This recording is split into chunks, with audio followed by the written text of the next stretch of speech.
Doit être une pathologie traitée à l'hôpital pour plusieurs raisons. Première, c'est une raison démographique qui est très simple, c'est qu'en rhumatologie, la pathologie la plus prévalente, c'est la pathologie arthrosique, et on sait que les dernières estimations font état du fait qu'un adulte de 60 ans sur 2 a une arthrose symptomatique.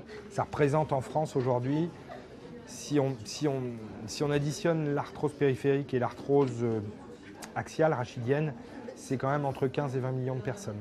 Donc c'est beaucoup plus important que les rhumatismes inflammatoires chroniques. L'arthrose, c'est une maladie qui est, on va dire, presque orpheline sur le plan thérapeutique. Et donc, elle est très à distance des maladies qu'on connaît bien en rhumatologie, la polyarthrite rhumatoïde, les spondylarthropathies, qui sont maintenant presque des maladies de consultation.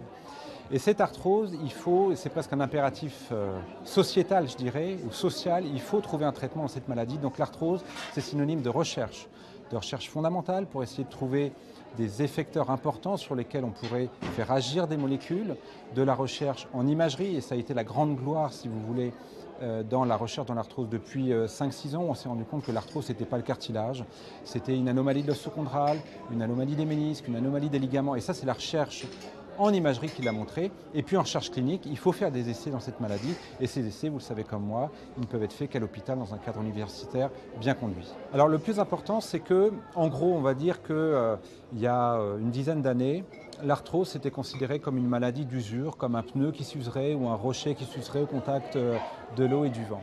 On pensait que c'était quelque chose de très mécanique. Or, pas du tout. Ce qu'on a bien montré, c'est que c'était une pathologie inflammatoire, mais pas inflammatoire au sens de la polyarthrite rhumatoïde, c'est-à-dire où on pourrait palper des signes inflammatoires locaux avec la main, par exemple. C'est une maladie d'inflammation de bas grade, comme l'athérosclérose, c'est-à-dire que ça fait intervenir les mêmes protéines, les mêmes enzymes procataboliques que dans ces maladies-là, sauf que le niveau d'expression et de sécrétion de ces protéines est beaucoup plus faible, au point qu'on ne peut pas le palper cliniquement ni dans le sang. Donc ça, c'est le premier point. On a surtout beaucoup travaillé sur comment la matrice se dégradait. Et ce qui est extraordinaire, c'est qu'on a pu mettre en évidence quelles étaient les enzymes en fait, qui étaient capables de dégrader la matrice du cartilage, des métalloprotéinases, mais aussi des agréganases, protéines dont le gène a été cloné, parfaitement identifié, dont on connaît bien l'activité, les molécules capables de moduler la sécrétion de ces molécules. Donc tout ça est très important parce que ça en fait les cibles thérapeutiques. On a montré aussi le fait que l'arthrose, ce n'était pas le cartilage. C'est une maladie de l'ensemble de l'articulation et c'est pour ça que c'est aussi complexe. C'est une maladie du cartilage, certes, mais aussi de l'os sous-chondral. Et on sait que maintenant, il y a un dialogue entre ces deux tissus. C'est une maladie aussi de la membrane synoviale et on sait qu'il y a un dialogue entre la synoviale et le cartilage. Et c'est aussi probablement une maladie des ligaments collatéraux, au moins pour le genou et au moins pour les articulations des doigts. Ce qui fait que, si vous voulez, sur un plan thérapeutique, c'est une maladie qui est complexe par opposition à, par exemple, la polyarthrite rhumatoïde, où finalement on est content, mais surpris aussi de voir que quand on cible une protéine, TNF, l'IL6, on est capable finalement de pratiquement freiner l'évolution de la maladie.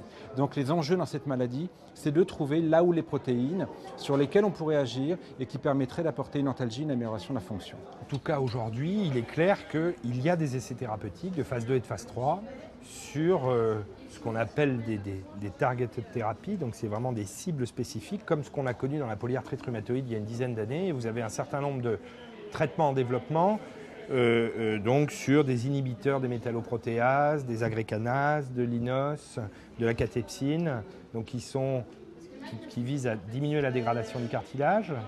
Et puis il y a également des inhibiteurs de cytokines qui sont testés. Et l'autre grand pan de l'avancée thérapeutique, c'est le traitement, la targeted therapy de la douleur. C'est l'utilisation d'anticorps, notamment anti-NGF, anti-nerve growth factor, contre la douleur, même si les essais, un certain nombre d'essais ont dû être arrêtés pour des effets secondaires. Néanmoins, c'est quand même des avancées et qui montrent, je dirais, l'intérêt d'aller plus loin dans la compréhension moléculaire de la maladie pour pouvoir proposer à terme des thérapeutiques plus spécifiques. Mais là, on parle de thérapie pharmacologique, mais bien évidemment, il y a aussi tout l'autre partie qui est le traitement non pharmacologique et qui vise à moduler le stress mécanique sur l'articulation ou le compartiment douloureux. C'est par exemple dans la gonarthrose fémorotibiale interne, c'est la prescription d'orthèse plantaire avec un coin postéro-externe. C'est la prescription dans certains cas d'orthèse dynamique de décharge du compartiment interne ou externe suivant le compartiment touché. c'est la rééducation et plus particulièrement la kinésithérapie qui vise à renforcer les muscles qui vont permettre de soulager le compartiment contraint et douloureux. Donc ça, c'est vraiment, je dirais, la composante non pharmacologique physique spécifique de l'articulation.